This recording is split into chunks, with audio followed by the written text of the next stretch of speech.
Howdy, folks, and welcome to another great adventure. And tonight we're going to continue on with this book, the Terra-Infinita. It's about the land beyond the ice, the world of land beyond the ice. And we're going to continue on with chapter 9. Yes, chapter 9. This is the lands of Uranus. So buckle up your seats. Thank you for joining me tonight as we continue another thriller tonight. So we're going to pick up where we left off, chapter 9. We'll see how much we can get through tonight. Okay. Chapter 9, the lands of Uranus. Uranians are Uraniites, are of pink skin and tonality of their eyes. Their eyes are completely dark, although there are exceptions of completely white eyes that give the appearance of having visual difficulty. But the reality is their sight is hyper-developed, being able to see to great distances and take advantage of this as a great opportunity to be able to explore other lands. They have not yet achieved great technological development, nor are they advanced spiritual beings. They have long winters. For this reason, there are temperatures that become very low during most of the whole year, referring to the local year. 42 years in the known lands can be approximately a year and a half difference compared to the first ones. They are long-lived beings, although they are still today under the custodial domain, and their climate was totally modified, as well as their complete circle environment. Today, their lifespan has been shortened because they began to suffer from strange diseases due to the alteration and manipulation of their bodies in laboratories. The custodians penetrated their world when the Uraniites were at an early age of their development. At first, the custodians had not been interested in them, nor in the minerals of their world. But then everything changed when they discovered large quantities of an important mineral under their lands. There are large excavations, craters, on their surface. Their lands look as if they were torn by titanic hands. The reality is that this was caused by custodial machinery in the process of excavation. The locals work there under great pressure and almost enslaved by the parasitic colonizers. The little developed thereafter is strictly due to this reason. The custodians do not want, under any circumstances, that these beings get to develop even moderately. Uraniites today are grouped only in the mainlands. Their core, called Titania. They are generally giant beings that can reach 4 to 5 meters in height.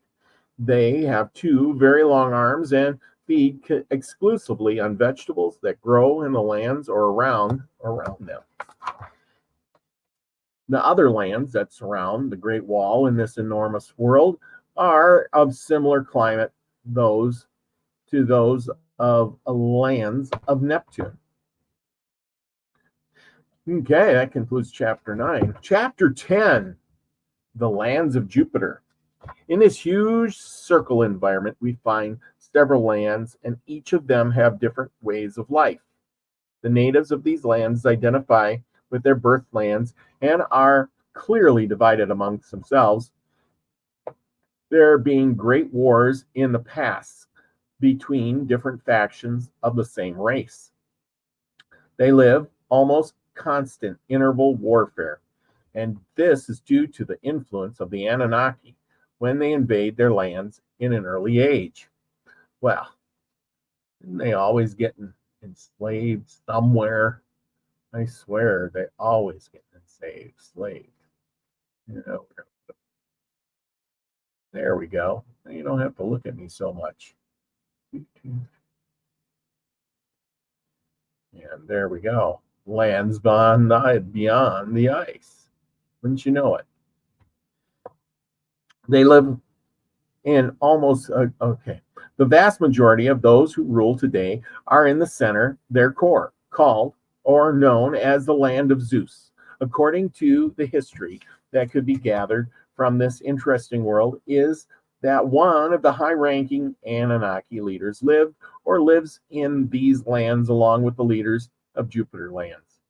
Both the Zeus-born and the Europeans currently rule and have the other part of the population, Thebe, Astria, Elra, and Amathia, Grandmaid, Castilio, Erasa, Pandia, and constant conflict with each other, using the division to be able to continue ruling and manipulating the rest of the civilization. Special mention for the Metis. These lands are used only by the leaders, and no other beings can enter without their permission. These are beings that, with great development in destructive weapons for attack and defense, and have almost no spiritual development. They are based on the heretical pyramid instituted early by the Anunnaki. Pyramids are found almost everywhere in the lands of this world as a flag of clear control by this parasitic race. Constant or contact with humans happened on the known Earths long ago, exactly 3 resets or reboots ago. They show clear hostility to almost all races, even had several conflicts with the custodians.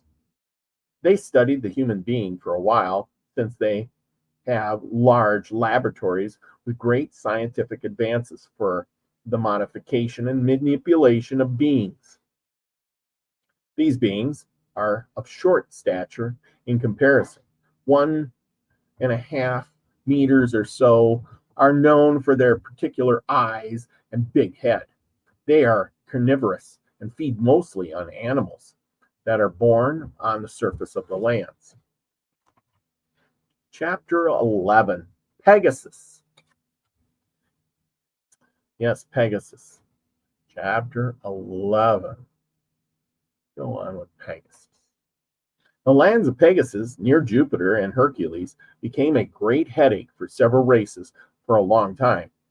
The beings that were born there were identified by their wings, which they created basing their technology on exploration, not so much to the weapons that they could use for attack and defense, much less to colonize other lands. This played against them when they faced the custodians, when they visited their circle environment.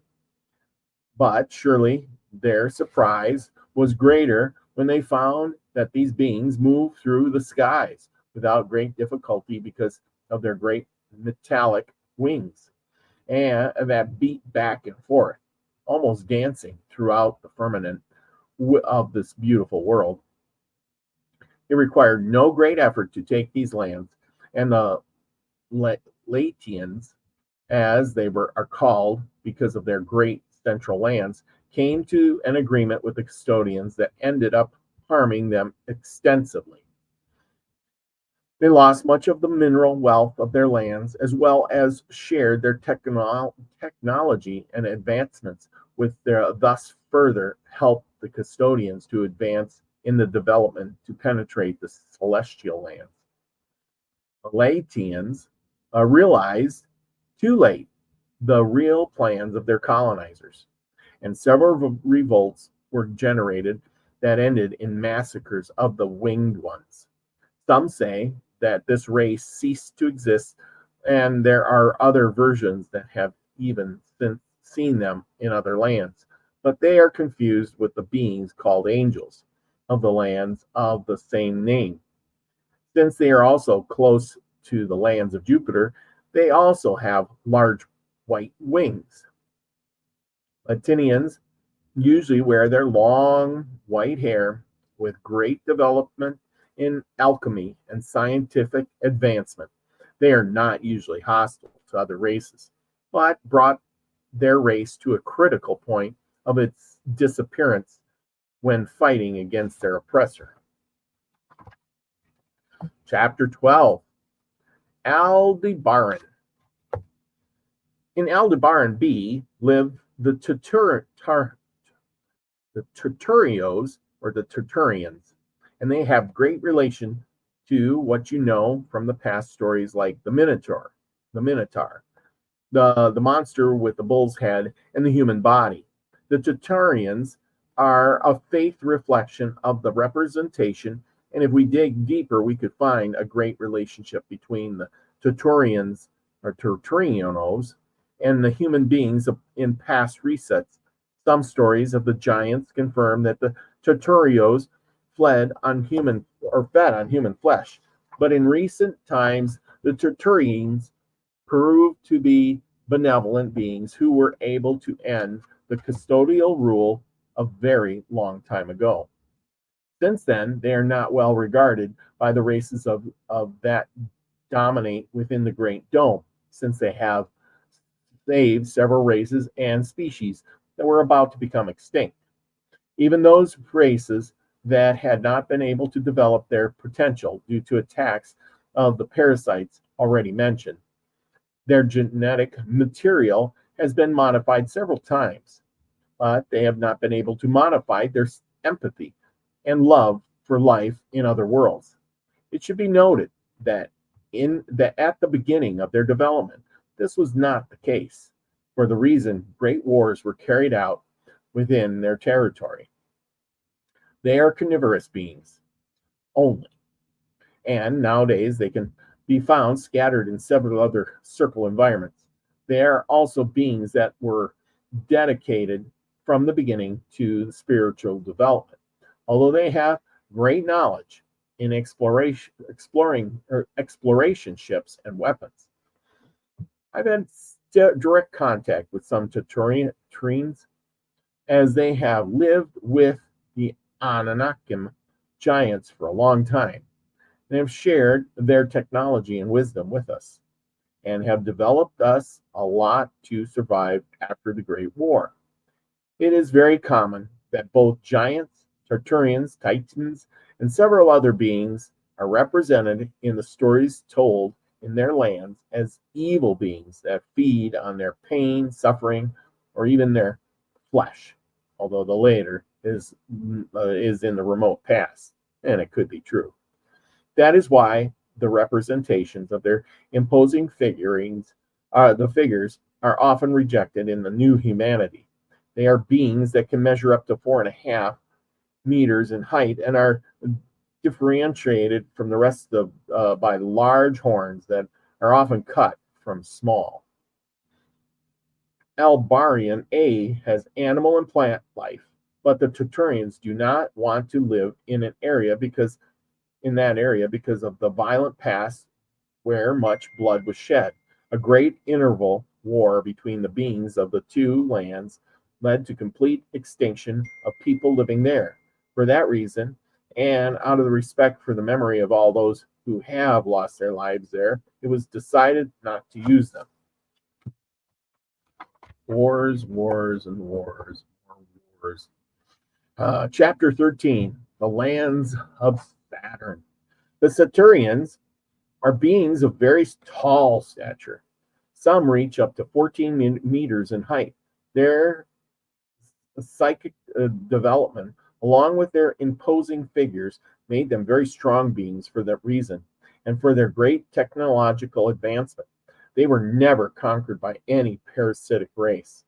These lands, even though they are gigantic and attract attention because of their big rings, were not visited until relatively recently, when the Anunnaki visited them for the first time.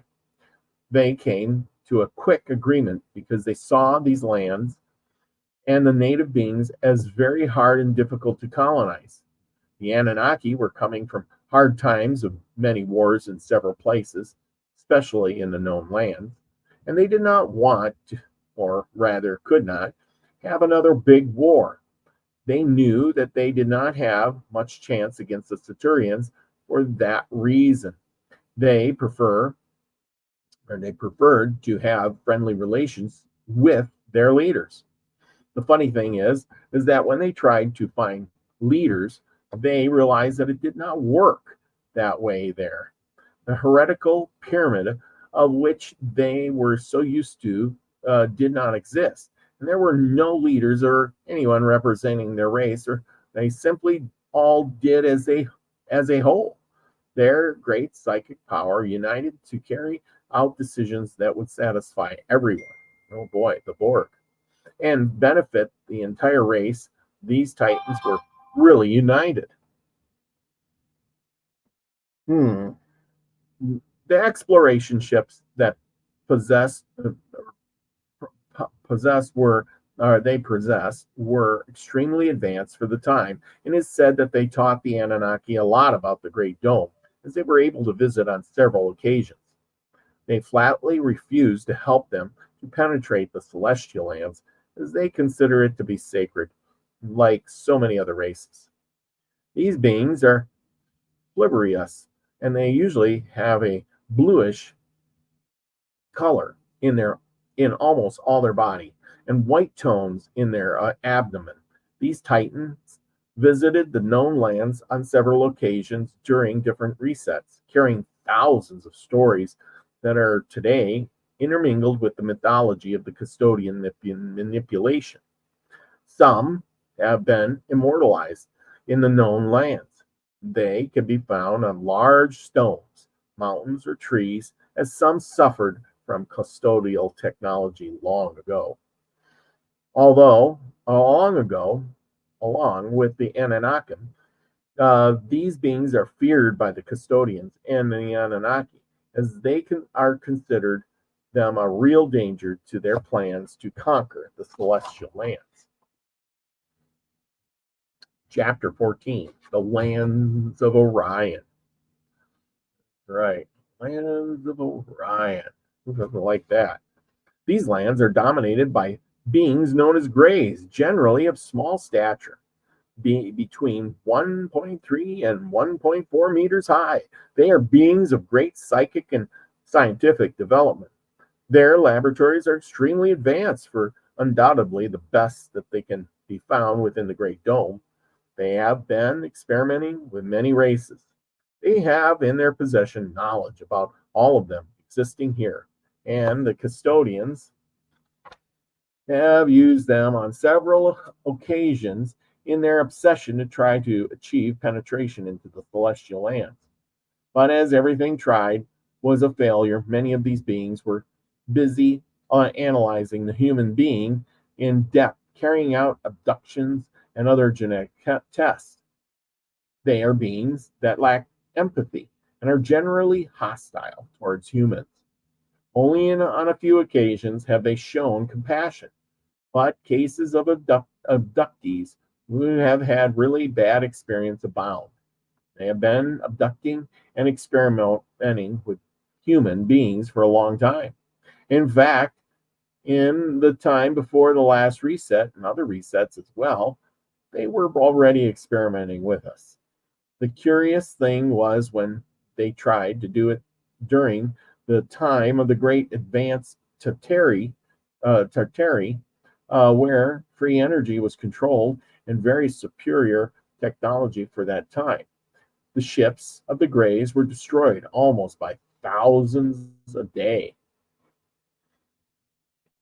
We could call them brothers of the being of Zeta Reticuli, since their race intermingled and today they coexist together.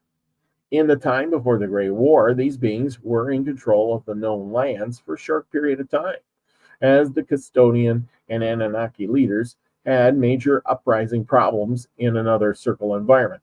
This was taken advantage of by the giants and humans to carry out the largest uprising in history. The Greys were defeated without being able to do anything but go in search of the custodians. These beings were expelled from the known lands by the giants. This, they would never forgive them.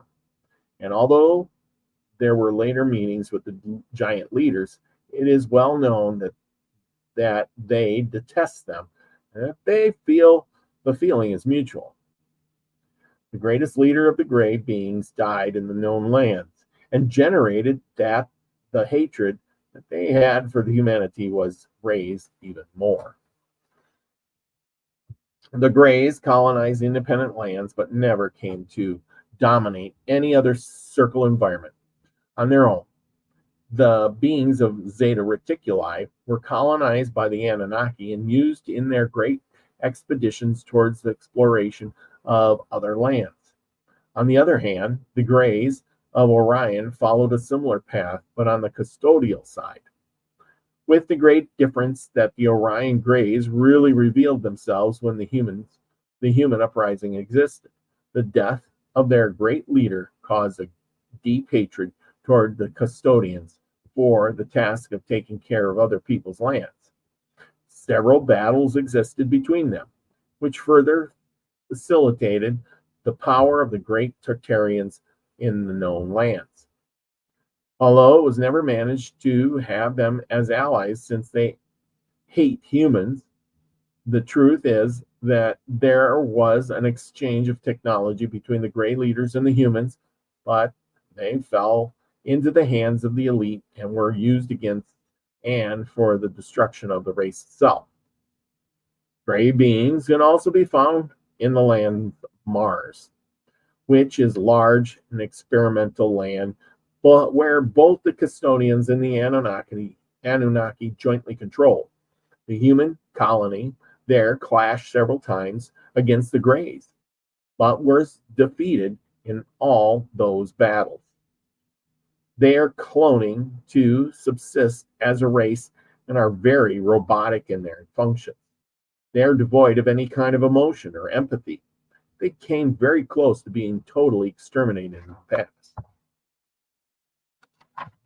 Chapter 15, the Palladian, or the Pallades. The Pallades are very close to the known lands. There are very tall beings and keep great physical similarity with the Norse. It is said that their ancestors survived the Battle of Asgard against the Custodians and then escaped to those lands in the Pallades. They are generally benevolent to humans, but made a peace pact with the Anunnaki during the early age of their development. They rely on your spiritual development and improving your living conditions. The circle environment is believed to have been manipulated by the Anunnaki since almost their being for the reason they suffer, natural disasters. From time to time, trying to improve their current situation, although their lands seem to be destroyed at an accelerated rate. It is believed that this is the implant to force them to have to escape from there and seek refuge in known lands. Although many of these beings visited the known continents, especially northern entrance through Asgard, they do not feel comfortable coexisting with humans. They looked for another alternatives, but they were a failure. They also failed to live in any other lands beyond the second ice walls. These beings did not help the humans in the Great War, although neither did they help the custodians. They simply stayed on the sidelines. Although there is good relationship with the giants, they are not seen with good eyes as allies since they showed no interest in humanity in dictating or dedicating moments of history or delicate moments. Anyway, their great spiritual advancement is worthy of learning, and they are beings that could help humans on their way, and lately there are more Palladians entering the known lands. It is estimated that in the near future they could migrate in large numbers and coexist in these lands, accepting certain custodial conditions. Perhaps this is happening right now. Chapter 16, the lands of the clones. This is indeed a very strange Earth. It was created as a totally experimental first Mars Earth, although it was not used for a long time until they transferred the idea to the Mars Earth. The first to penetrate the circle environment were the Anunnaki, finding only life in a very early stage of development. It was immediately used to transport some of their dominant races to create an experimental site for conflict resolution and inter-race development. But this did not prosper, and it was almost destroyed. Then it was used as a cloning land to save lives of important leaders of different races. For that reason, it has that characteristic name. There was an escape of beings that were used for cloning that had to be chased in order not to generate great commotion in different worlds. This also happened with human beings who were used for cloning, who escaped from there. Their beings were robotic and lacked any feeling or empathy. No doubt, all this was another abbreviation of the parasites. The experimental lands today is completely abandoned. They are one of the many forgotten lands that someday someone can reuse. The Palladians also have these lands in view to make a massive relocation. But the truth is that it is not known what can be found there, since the large laboratories were abandoned overnight. Well, I think we're going to stop right there, and we're going to call it a night on chapter 16. We're going to pick up on chapter 16, the reptilians. And who doesn't want to know about the reptilians? Yes, that's enough to make me want to come back. Well, join me again for part 4, the reptilians, where we're going to knock off a bunch of chapters and find out all about these other worlds on the other side of the ice dome. Yes, that's right. From the words of a person who's been there, check out this book. It's great. And Lands Beyond the Ice, everybody. Remember, go out and do some great adventure in yourself, because it's not always about just sitting home reading a book. It's not always about just going to work and coming home. Well, and if you can't get out, a book can be the gateway to a great adventure. So make your own adventure. It's simple. You go to the grocery store. That's an adventure. Sometimes go do something else. Walk in the park. It's a great adventure. There's always something to be had. And with that, everybody, have a great night, and we'll see you back here again